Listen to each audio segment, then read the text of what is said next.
Il n'y a que des seuls hommes. À la suite donc de ces zappings matinales, nous recevons donc notre deuxième consultant et c'est une dame, Madame Kessé Félicienne, qui est conseillère d'orientation. Bonjour Madame. Bonjour. Bienvenue sur notre plateau. Merci. On vous a vu sourire tout à l'heure quand on était avec Monsieur Ano Kwao. Mais tout à l'heure, on va vous remettre le bois de Dieu et puis on espère que la prochaine fois, vous allez nous donner... Bon, vous allez nous donner... Nous n'en avons pas besoin, mais c'est un cadeau, mais nous n'en avons pas besoin de cela. D'accord, on va vous remettre pour donner à quelqu'un, il n'y a pas de souci. Alors, avec on parlera aujourd'hui des cours de vacances, comment les rendre efficaces. D'abord, dans un premier temps, qu'est-ce qu'il faut entendre par cours de vacances? Les cours de vacances sont des cours, des enseignements qui sont dispensés pendant la période des vacances. Il y a 3 mois de vacances, les enfants ont des périodes de détente, mais également une période pour pouvoir se remettre en train avant d'attaquer la rentrée scolaire. Alors, voilà, ce sont les cours qui sont dispensés durant cette période. D'accord. C'est-à-dire la période d'où d'août. La période où généralement, qui part peut-être, ça peut être de 3 semaines à 4 semaines, pour essayer de remettre l'enfant dans le bain, pour qu'à la reprise, à la rentrée, l'enfant ne soit pas trop dépaysé, qu'il n'oublie pas tout ce qu'il a appris durant l'année précédente. Voilà. Mais est-ce que pendant ces 4 semaines, l'on peut véritablement apprendre quelque chose?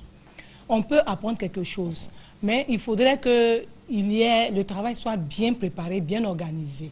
Il faut bien identifier ce qu'il faut faire. On ne peut pas faire ce qu'on fait pendant toute une année, c'est-à-dire 9 mois en 3 semaines ou 4 semaines. Cela n'est pas possible. Donc il faudrait identifier les difficultés des enfants, savoir ce qui ne va pas chez un enfant. Donc c'est à partir de ce moment-là qu'on pourra déterminer les difficultés et proposer un programme de travail pour les enfants. Il faut savoir que les cours de vacances peuvent avoir plusieurs objectifs. D'accord. Voilà. À savoir, par exemple, la remédiation. Apporter les enfants ont des difficultés. Donc, apporter, de corriger. On peut essayer aussi de consolider les difficultés des enfants, les apprentissages, renforcer, entraîner les enfants. Il y a également la possibilité de pouvoir continuer une activité qui n'est pas terminée pendant l'année scolaire. On peut par exemple dire qu'il y a un programme et on n'a pas totalement terminé le programme. Il y a des parents qui décident par exemple de confier leurs enfants à une structure pour pouvoir terminer le programme de l'année. Et puis maintenant, essayer pour les enfants qui ont vraiment des difficultés, qui n'ont pas acquis les connaissances d'un niveau, de pouvoir les remettre à niveau. D'accord. La difficulté souvent des cours de vacances réside dans le choix des encadreurs, de ceux qui vont donc donner ce savoir-là. La plupart du temps, ce sont les enseignants. Donc, ce sont des personnes qui sont qualifiées. Mais c'est dans l'organisation qu'il peut y avoir problème. Donc, les parents doivent participer, collaborer à l'identification des difficultés des enfants.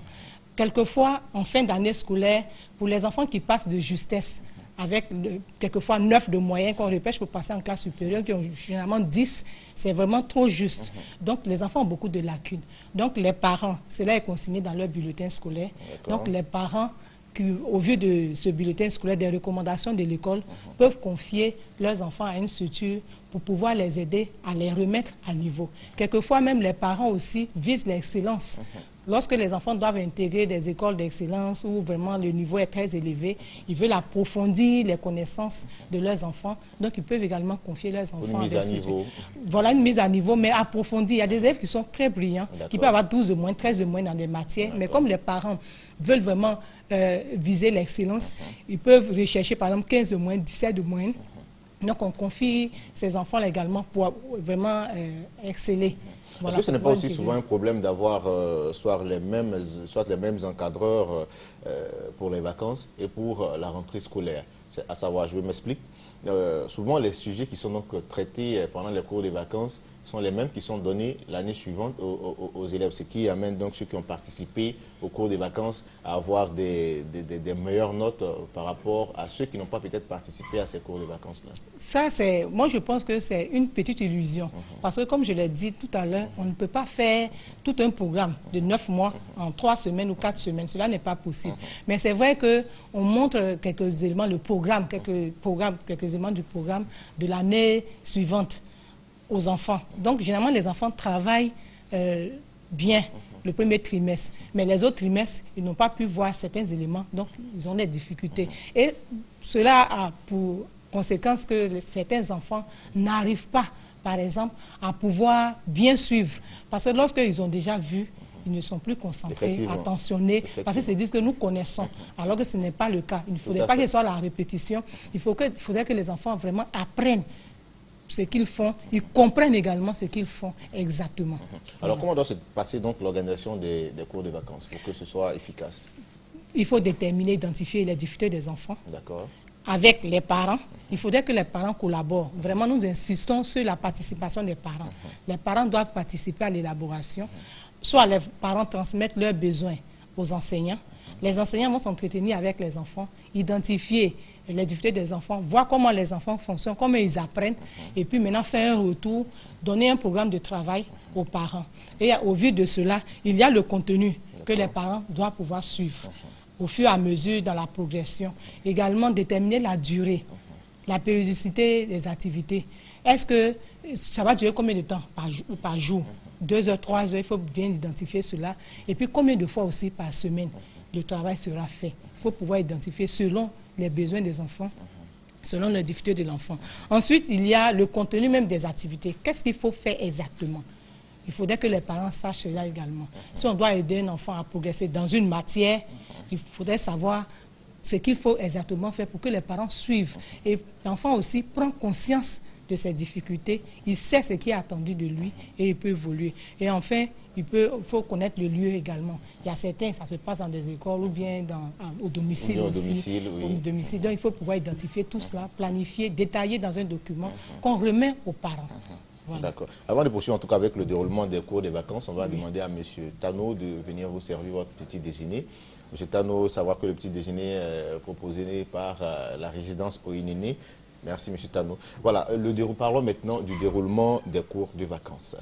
Concernant le déroulement des cours de vacances, ça c'est pour le suivi vraiment effectif de ce qui est fait.